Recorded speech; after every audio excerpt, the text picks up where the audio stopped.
আমি বলবো এআইটাকে কিন্তু শিখে নিতে হয় নিজের হাত লাগিয়ে। আমার মনে হয় মানে আপনার ছবি পোস্টিং বা দেখে আপনি শেখার চেষ্টা করেন।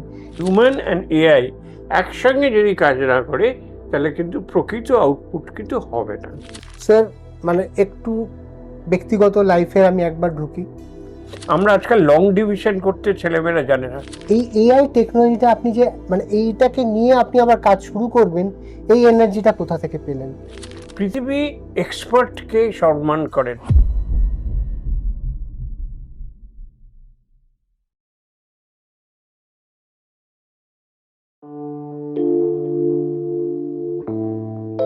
Hello, welcome to Arijit official YouTube channel. আর আজকে চলে এসেছি লেটস টকের আরেকটা নতুন এপিসোড নিয়ে।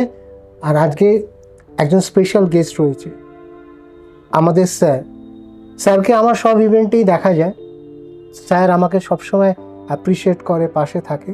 আর কেউ নন, তিনি Debashis Sen sir. Sir, thank you for coming sir. Right, thank you for inviting. Sir, আপনার সাথে তো আমার বহু বছর সম্পর্ক হয়ে গেল, মানে যখন আপনি হিটকোতে ছিলেন সেইখান থেকে আজকে মানে কয়েক বছরের সম্পর্ক। আপনি তো আমার সাথে ট্রাভেল করছেন, আমি কি সঠিক স্টেপগুলো নিয়ে এগোচ্ছি? আপনার কি মনে হয়? আমার তো মনে হয় ভীষণ ভালো হচ্ছে আপনার কাজ। আমি অন্য ফোরামেও বলেছি, প্রথমত আপনি আগে চ্যানেল টিভিতে কাজ করতেন, সেখান থেকে আপনি আপনার নিজের চ্যানেলকে এস্টাবলিশ করেছেন, সেটা আরও অনেকেই করে, কিন্তু সেটা মানুষের কাজে লাগানো আমি যেটা খুব আপনাকে অ্যাপ্রিসিয়েট করি, যে আপনি যেটা যারা ডিফারেন্টলি এবলড পারসনস এনাদেরকে যে তুলে ধরার যে প্ল্যাটফর্ম দিচ্ছেন। এবং আপনার লেটেস্ট শোতেই আমি দেখলাম যে আপনার শোতে অ্যাপিয়ার করার পর, আপনার অ্যাওয়ার্ড পাওয়ার পর, একটি মেয়ে যেও ডিফারেন্টলি এবল, তাকে বিভিন্ন জায়গায় মোটিভেশনাল টক দিতে ডাকছে।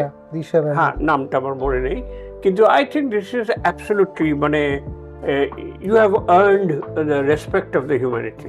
দেখুন, স্টার্ট আপ দের নিয়েও কাজ কি, স্টার্ট আপ বিলিয়ন্স অ্যাওয়ার্ডটা যেটা মানে আমার হচ্ছে একটা ওয়ে, মানে একটা যেন মিনিংফুল মানে কনস্ট্রাকটিভ কাজ করতে পারি। মানে এটা শুধু একটা একদিনের ওকেশন করে তো স্যার আমরা আউটপুট দিতে পারবো না। একদম, স্টার্ট আপটাও আপনার খুবই ভালো উদ্যোগ, কারণ এরা কি হয়, এরা ভালো কাজ করছে কিন্তু মার্কেটটা পায় না। মার্কেট কি করে পাবে যদি না সবাই জানে? এবং আপনার মতো মিডিয়াম বা চ্যানেলের মাধ্যমে যখন লোকে জানতে পারে তখন তারা পরখ করে। এটাও ওদের পাশে দাঁড়ানোর একটা খুব সুন্দর প্রয়াস আপনি নিয়েছেন। স্যার মানে একটু ব্যক্তিগত লাইফে আমি একবার ঢুকি। একটা জায়গা থেকে আপনি রিটায়ার করেছেন, রিটায়ার করে এখন এসে আপনি একটা প্রযুক্তিকে অ্যাডাপ্ট করেছেন, যেটা আমরা সবাই এখন ওটাকে নিয়ে খুব অ্যাট্রাকটিভ এবং ওটার পেছনে ছুটছি, এআই। এই এআই টেকনোলজিটা আপনি যে মানে এইটাকে নিয়ে আপনি আবার কাজ শুরু করবেন, এই এনার্জিটা কোথা থেকে পেলেন? এক হচ্ছে, আমি তো অ্যাডিশনাল চিফ সেক্রেটারি আইটি ছিলাম, পশ্চিমবঙ্গ সরকারের আইটি দপ্তরের হেড ছিলাম দীর্ঘ 3 বছর ধরে। আমাদের সেক্টর 5-এ অফিস, মণি ভান্ডারে অফিস ইত্যাদি। তো সেখানেই আমার এই আইটি জগতের সঙ্গে, ইয়াং টেক ওয়ার্ল্ডের সঙ্গে আমার খুব পরিচয়। সুতরাং একটা সেন্সিটিভিটি ছিল, মাইন্ডটা খোলা ছিল। তারপর যখন চ্যাটজিপিটি ডিসেম্বর 2022-এ ওপেন করলো, তখনও আমি সার্ভিসে আছি, এবং তখন আমি দেখলাম এই যে একটা নতুন সুযোগ এলো, এটাকে বাঙালিকে কাজে লাগাতে হবে। এবং মূলত আমি এত এক্সাইটেড হলাম, আমি বিভিন্ন কোর্স করলাম। আমি কিন্তু সার্টিফাইড এআই জেনারেলিস্ট। এই মুহূর্তে একটা বিশ্ববিদ্যালয়ের আমি ডিপ্লোমা কোর্স করছি, অগাস্টের শেষে তারা আমাকে ডিপ্লোমা দেবে। এটা কি কলকাতার কোনো open university, open Netaji Subhash open university, এদের এআই কোর্সে আমি ভর্তি হচ্ছি। অনলাইনে করেসপন্ডেন্সে করা যায়, অনলাইনে দেয়, টাস্ক দেয়, পরীক্ষা নেয়, এইসব ব্যাপার আছে। এবং প্রথিত সব অধ্যাপকরা সেখানে পড়ান। তো নিজেকে ট্রেন করে নিতে হবে। দেখুন, এই এআই অনেক দিন ধরে ছিল, সেটা সবাই বলে। গুগল আমরা যে ম্যাপে করে আসছি সেটাও তো এআই, কোন রাস্তা দিয়ে যাবো বলে দিচ্ছে। কিন্তু এই যে এলএলএম যেটাকে বলে, লার্জ ল্যাঙ্গুয়েজ মডেল, অর্থাৎ চ্যাটজিপিটি, জেমিনাই, ক্লড দিয়ে যেটা শুরু, এটা মাত্র 3 বছর হলো শুরু হয়েছে। কাজেই এখানে বড় বড় প্রতিষ্ঠানের দিকে চেয়ে থাকলে চলবে না, এখানে কিন্তু নিজের থেকে শিখে নিতে হবে। ইউটিউব চালিয়ে, বিভিন্ন কোর্স করে, বিভিন্ন অনলাইন, বিশেষত অনলাইন করে, এবং সবচেয়ে বেশি কথা নিজের হাতে শিখে। এই হাতে শেখাটা আপনি যখন সুযোগ দিলেন বলি, তখন আমি হাতে শিখে ছবি আঁকতে শুরু করলাম, এআই দিয়ে ছবি আঁকতে শুরু করলাম। তার দুটো ছিল, এক হচ্ছে আমার ছবি ভাল লাগে কিন্তু পারি না আঁকতে। আজকাল ইকোনমিক্সটা আমি একটা পড়লাম যে যত ই বুক আপলোডেড হয় তার বেশিরভাগই এআই জেনারেটেড। যত গান স্পটিফাই ইত্যাদিতে মানুষ আপলোড করছে তার 40% এআই জেনারেটেড। জগৎটাই পাল্টে যাচ্ছে। আমি আঁকার জগতে এটা আনিয়েছিলাম, ফিজিক্যালি এঁকে দেয়ালে টাঙিয়ে লোককে বোঝানোর চেষ্টা করেছি এই একটা প্রযুক্তি আসছে, দেখো এটা আমি আঁকিনি কিন্তু সুন্দর হয়েছে।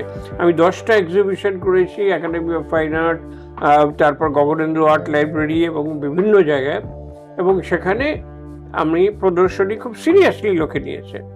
তো আমি বলছি যে এটাও তো করা যাচ্ছে প্রযুক্তির সাহায্যে, তো এই প্রযুক্তিটাকে করায়ত্ত করতে হবে। আজকাল যুদ্ধ হচ্ছে এই প্রযুক্তির সাহায্যে। সুতরাং আমার বিষয়, এবং যেটা আপনার মাধ্যমেও, যেটা চ্যানেলের মাধ্যমেও আপনি যদি দেখান, যে লোককে কিন্তু জানতে হবে, বুঝতে হবে। আপনি জিওগ্রাফি পড়ুন, হিস্ট্রি পড়ুন, ফিলসফি পড়ুন। আজকাল ফিলসফির লোকদের, মানে দর্শন যারা পড়ছে, তাদের আবার এআই ইঞ্জিনিয়ার হিসেবে ডাক পড়ছে বেশি। স্যার, আপনি তো মাঝে মাঝেই দেখি বিভিন্ন চায়নাতে বোধহয় দেখলাম আপনাকে মাঝে গিয়েছিলেন। আপনি যেখানেই যান, আপনি গিয়ে সেইখানের জিনিসগুলোকে অ্যাডাপ্ট করার চেষ্টা করেন। আমার মনে হয় মানে আপনার ছবি পোস্টিং বা দেখে আপনি শেখার চেষ্টা করুন। এই আগ্রহটা কি আপনার একটা গ্রোথের একটা সিস্টেমেটিক পার্ট? এইটা আমাদের আইএএসে আমরা যারা থাকি না, যখন আমাদের একটা পলিসি আছে যে একবার আইএএস পরীক্ষায় পাস করে ঢুকলাম, তারপর আগামী 30 বছর ওইটা হাতেও করেই থাকলাম, সেই যুগ আর নেই। আইটি ওয়ার্ল্ডে তো বটেই 3 বছর অন্তর অন্তর ওদের পরীক্ষা দিতে হয় এবং আপগ্রেড করতে হয় নিজেদের। গভর্নমেন্টেও কিন্তু এখন ইন সার্ভিস ট্রেনিং নিতে হয়, তার মধ্যে এক্সটার্নাল ট্রেনিংও আছে, মানে ইন্টারন্যাশনাল ট্রেনিং। আমি যেটা বিশেষ উপকার পেয়েছি কিছুদিন আগে, অবশ্য এআই এর আগে, ধরুন ফ্রান্সে আমি 1 বছর কাটিয়েছি এবং সেখান থেকে আমার পাবলিক অ্যাডমিনিস্ট্রেশনের উপর স্পেশাল ডিপ্লোমা করা হয়েছে। ওদের জীবনযাত্রা, ওদের পরিষ্কার দিন, ডেভেলপড কান্ট্রিজের, ওদের সাইকেল লেন, ওদের অ্যাপ ট্যাক্সি, ওদের ই বাস, ওদের সুন্দর পার্ক মেনটেনেন্স, এইগুলো আমাকে প্রভাবিত করেছিল। এবং পরবর্তীকালে আমার কর্মক্ষেত্রে অনেক কিছুই, এবং যেখানেই গেছি ওই যে ট্রেনিং থেকে আমাদের ফিরে এসে রিপোর্ট দিতে হতো। কি গেলে এই যে 1 বছর থাকলে ফ্রান্সে, কি শিখলে, ব্যাক টু অফিস রিপোর্ট বলি আমরা, ব্যাক টু অফিস রিপোর্ট। ফিরে এসে গভর্নমেন্টকে আমাদের রিপোর্ট দিতে হয় যে কী দেখলে, কী শিখলে, কোনটা করা যায়, কোনটা করা যায় না ইত্যাদি। তোমাকে যে টাকা খরচ করে সরকার পাঠালো, মানে কি পিক আপ করলে, কি what do bring back to the country, মানে আপনি দেশের জন্য কি করতে পারেন। এই যে একটা অভ্যাস ঢুকিয়ে দিল না, তখন আমি প্রাইভেট ব্যাপারেও যখন গেছি তখন লক্ষ্য করার চেষ্টা করেছি, আচ্ছা ল্যাম্প পোস্টের ডিজাইনটা এখানে এরকম করেছে কেন, যুক্তিটা হচ্ছে কেন, শুধু সুন্দর দেখা না, তার কোনো ইউটিলিটি আছে। ট্রাফিক পেডেস্ট্রিয়ানদের, অর্থাৎ পথ পারাপার করার জন্য কি টেকনোলজি ওরা ব্যবহার করছে, যাতে বাম্প না হয় অথচ ট্রাফিককে স্লো করতে হবে, কি টেকনোলজি ওরা ব্যবহার করছে। এইগুলো আমার সবসময় আমি স্টাডি করতাম, দেখতাম। আরবান ডেভেলপমেন্টে 7 বছর ছিলাম, আমার একটা আগ্রহও ছিল। এবং পরবর্তীকালে যখন স্মার্ট সিটি প্রকল্প আমরা তৈরি করি, তখন অনেক কথাই আমি কাজে লাগানোর চেষ্টা করেছি। আর এআই এখন যেটা নিয়ে কথা বলছি, সেখানেও বাইরে গিয়ে আমি রিসেন্টলি ভিয়েতনাম গিয়েছিলাম। কলকাতা থেকে Ho Chi Minh city direct flight Indigo শুরু করেছিল, এখন আবার বন্ধ করে দিয়েছে। বেড়াতেই গিয়েছিলাম, কিন্তু সেখানে দেখলাম রাস্তায় রাস্তায় প্ল্যাকার্ড দিয়েছে যে তুমি অমুক জিনিসটা কেনো, তাহলে তোমার এআই অ্যাসিস্ট্যান্টকে তুমি পাবে। আমার খুব ভালো লাগলো যে ভিয়েতনামের মধ্যে একটা ছোট্ট দেশ, তারাও কীরকম পথে ঘাটে মানুষকে এআইতে ইনভলভ করার, তার দৈনন্দিন জীবনে ইনভলভ করার একটা জায়গায় যাচ্ছে। আমার মনে হয়েছে অনেক কটা জিনিসই আমরা ভারতবর্ষে তথা পশ্চিমবঙ্গে তথা কলকাতায় আমরা করতে পারি। স্যার, এআই নিয়ে ভারতবর্ষের এখন কি পয়েন্ট অফ ভিউ, মানে ভারতবর্ষ এআইটাকে কিভাবে প্রজেক্ট করানোর চেষ্টা করছে? ওই ফেব্রুয়ারি মাসে আমি দিল্লিতে গিয়েছিলাম, ওই ইন্ডিয়া এআই মিশন যেটা হলো প্রধানমন্ত্রী নরেন্দ্র মোদী এটা উদ্বোধন করলেন, খুব নাম হয়েছিল। তাবড় তাবড় লোকেরা, আপনার ক্লড এর অ্যানথ্রোপিকের হেড, তারপর ওপেন এআই এর হেড স্যাম অ্যাল্টম্যান এবং সবাই সব এসেছিল, খুব ভালো হয়েছিল। সুন্দর পিচাই গুগলের হেড, ইন্টারন্যাশনাল হেড, এরা সবাই এসেছিল এবং খুব প্রমিনেন্স পায়। এবং এইটা যে একটা হলো, এবার কিন্তু এটাকে আরও ছড়ানোর একটা বিষয় আসছে। আমি দুটো বিষয় বলবো। এবারের বাজেটে আমাদের ফাইন্যান্স মিনিস্টার স্টেটে শ্রীযুক্ত স্বপন দাশগুপ্ত মহাশয়, ওখানে যেমন ইন্ডিয়া এআই মিশন তেমনি বেঙ্গল এআই মিশনের কথা একটা ঘোষণা করেছেন।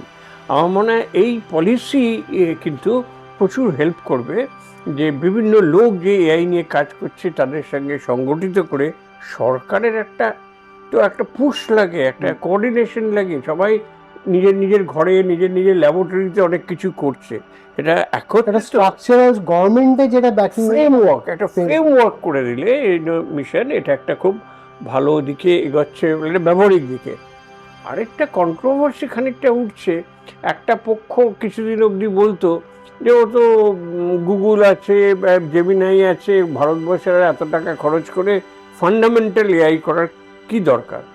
কিন্তু আমি খুশি যে এখন মতবাদটা পাল্টেছে।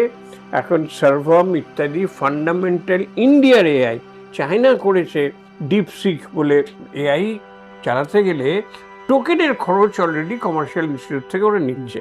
সেটার দাম ওরা এত বাড়িয়ে দেবে যে তখন কিন্তু আমরা আর পারবো না। প্লাস স্ট্র্যাটেজিক কারণে অলরেডি বলছে চায়নাকে আমি ওই জিপিইউ বিক্রি করবো না, ইন্ডিয়াকে আমি 20,000-এর বেশি জিপিইউ দেবো না। আপনি তো তাহলে পরাধীন হয়ে রইবেন।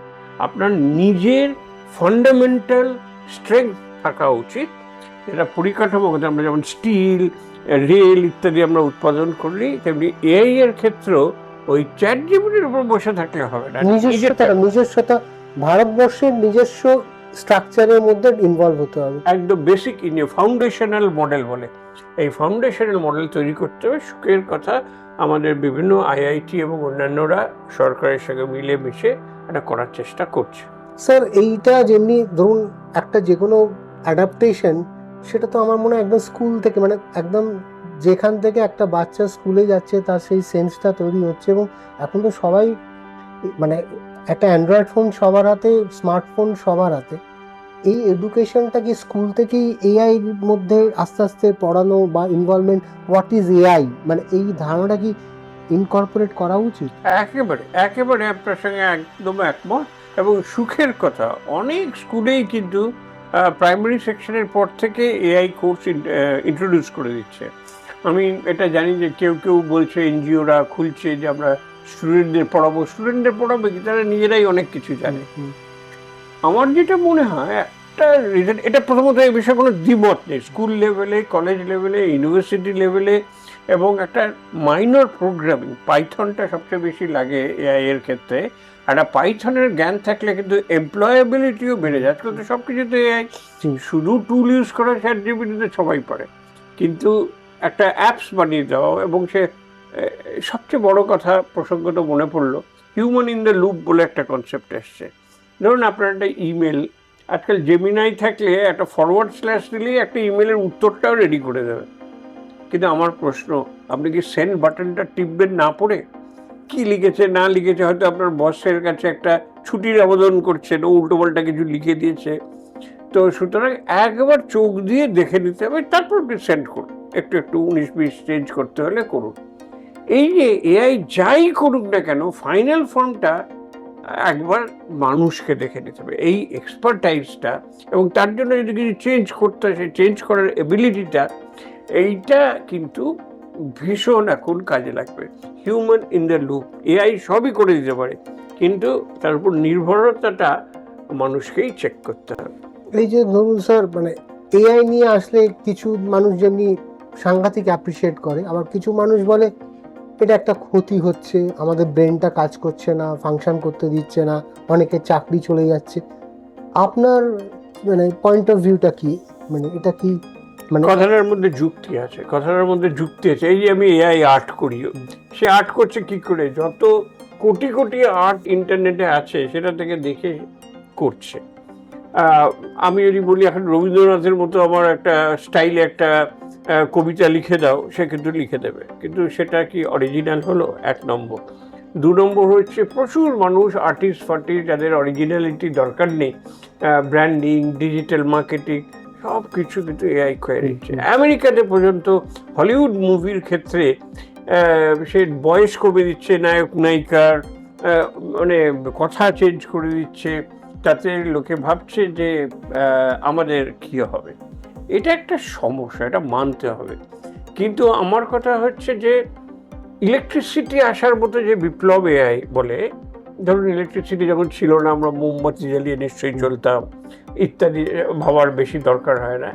এআইটাও অনেকটা সেই টাইপের, এবং সুতরাং এটা আসবে, আপনি ঠেকাতে পারবেন না। তাহলে এর সঙ্গে ভালো কিছু, সবচেয়ে ভালো বা অপটিমাইজড ওয়েতে মানুষের উপকারে লাগে, এইভাবে যদি অ্যাডাপ্ট করে নিতে পারি, this is the only way forward. মানে মানে আমি একটা এআইকে দিয়ে কিছু করালাম, কিন্তু আমার মগজটাকে আর খাটালাম না, বলে এআই করেছে, he is absolutely right, I don't have to think anymore, আমি পাস করে দিলাম। এখানে আমার ব্রেনটা হয়তো কাজ করলাম, কিন্তু এআই যখন দিচ্ছে আমি নিজস্ব ইনপুটগুলো তোর মধ্যে ঢোকাতে পারি, যে এইগুলো এআই বলেনি, কিন্তু আমার মনে হলো এইটা পড়ে এইগুলো হওয়া উচিত, এইগুলো আমি আমার ব্রেনটা থেকে ইনকর্পোরেট করলাম। এটার একটা দুজনের কম্বাইন্ড মেলবন্ধন। মানে এআই যদি আমার শত্রু না ভাবি, এআইকে আমার বন্ধু ভাবি, এই বন্ধুত্বটা আমরা কিভাবে একে অপরের হাত ধরে হ্যান্ড হোল্ডিং করে করব, সেটা মনে হয় স্মুথ হয় না জার্নিটা। খুবই দরকার। আপনি যেটা বললেন ওটাকে আমি অন্যভাবে বলছিলাম, human in the loop, human and AI একসঙ্গে যদি কাজ না করে তাহলে কিন্তু প্রকৃত আউটপুট কিন্তু হবে না। এবং এআইকে পরিচালিত করতে হবে, কিন্তু আরও অনেক অ্যাডভান্সড হয়ে যাচ্ছে এআই। এখন এজেন্টিক এআই করে দিচ্ছে। আপনি বলে দিলেন যে আমার প্লেনে আমি কালকে শিলিগুড়ি যাবো, আমার টিকিটটা করে দাও, সেই সবচেয়ে ভালো দাম দেখবে, সেই ভালো হোটেলের সঙ্গে ম্যানেজ করবে, সেই আপনার ব্যাঙ্ক অ্যাকাউন্ট থেকে টাকা নিয়ে কেটে দেবে, সেই আপনাকে চেক ইন করে দেবে। এটা খুব সহজ, আজকাল হয়েই গেছে। এই এজেন্টিক এআই যে কি করতে পারে না পারে, এখন একটা বিশাল জায়গায় চলে গেছে। কিন্তু আপনি যেটা বলছেন এখনও ফুললি হয়নি। মানুষকে এআই এর সঙ্গে একসঙ্গে এখন কাজ করতে হবে। এবং গোড়ার দিকে আপনি যেটা প্রথম পার্টে বললেন, এটা নিয়ে আজকাল দার্শনিকরা চিন্তা করছে। এবিলিটি টু থিঙ্ক ছেলেমেয়েদের চলে যাচ্ছে। যদি থিঙ্কিংটা আপনি আউটসোর্স করে দেন, মাথা খাটিয়ে কী হবে, অনেকটা ক্যালকুলেটরের সমাজ হয়। আপনাকে যদি এক্ষুনি বলি 78 ইন্টু 13 কত হবে, 13 দিয়ে গুণ করলে আপনার ইচ্ছাই করবে না যে ক্যালকুলেটরটা বার করি। ওটা পারবেন না, পরে কি আছে, 13 ইন্টু 8 হাতে কত রইল করে করতে পারবেন, কিন্তু সে অভ্যেসটা চলে যাচ্ছে। আমরা আজকাল লং ডিভিশন করতে ছেলেমেয়েরা জানে না। লং ডিভিশন আপনার মনে আছে, দুটো ব্র্যাকেট দিয়ে উপরে দাগ দিয়ে মাইনাস করে আমরা করতাম, ভুলে গেছে, এইসব স্কিল চলে যাচ্ছে। ক্যালকুলেটর আসায় এইসব জিনিস, কিন্তু এই জিনিসগুলো না জানলে আপনি কি সত্যি ম্যাথামেটিক্সটা শিখলেন? সো দ্য পয়েন্ট ইজ, আপনি যেটা বলছেন যে ভাবার চিন্তাটা চলে যাচ্ছে, ক্ষমতাটা চলে যাচ্ছে আউটসোর্স করে। যোগ বিয়োগ করার ক্ষমতাটা ক্যালকুলেটরে আসার পর যেরকম চলে গিয়েছিল, এআই আসার পর অনেক বৃহত্তর ক্ষেত্রে আমরা আর মাথা খাটাতে চাইছি না, মেন্টালি লেজি হয়ে যাচ্ছি। এটা খুব বিপজ্জনক, কারণ তার ফলে আপনি আর পরের দিকে এগোতে পারবেন। যে কোনো জিনিস আসার ক্ষেত্রে একটা উপকারিতা আছে, আর একটা ডিসঅ্যাডভান্টেজও আছে। স্যার যে পয়েন্টগুলো ধরছেন যে এআই একটা টেকনোলজি, এটাকে আমরা আটকাতে পারবো না, এটা অ্যাডাপ্ট করতেও হবে। আমিও করছি, স্যারও করছেন, আপনারাও করবেন, কিন্তু ব্রেনটাকে অকেজো করবেন না। ব্রেনটাকে চিন্তাধারা, আপনার যে নিজস্বতা, স্যারের একটা নিজস্ব চিন্তাধারা আছে, আমার একটা নিজস্ব চিন্তাধারা আছে, আপনাদেরও একটা নিজস্ব চিন্তাধারা আছে। ওই চিন্তাধারাটা মিশ্রণ করার চেষ্টা করুন, দুটোকে মেল্ট করার চেষ্টা করুন, যাতে একটা প্রপার রেজাল্ট ওরিয়েন্টেড কাজ আউটপুট হয়।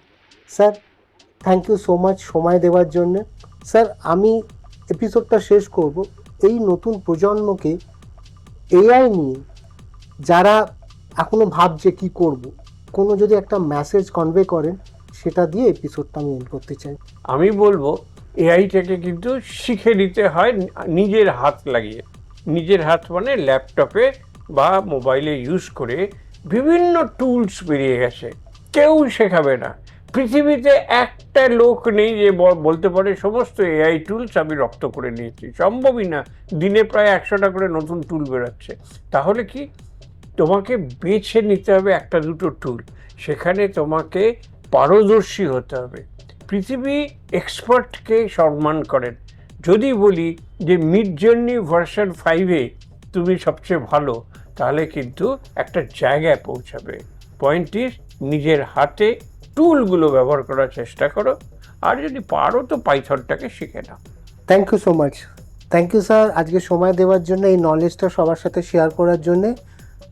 ভুলবেন না অরিজিৎ অফিসিয়াল ইউটিউব চ্যানেলটা সাবস্ক্রাইব করার জন্যে, বিকজ আমরা সবসময় পজিটিভ কন্টেন্ট আপনাদের কাছে পৌঁছানোর চেষ্টা করি। Thanks for watching this episode. আবার ব্যাক করব নতুন একটা এপিসোড রেড স্টকের নতুন কোনো গেস্টের সাথে। Thank you so much for watching.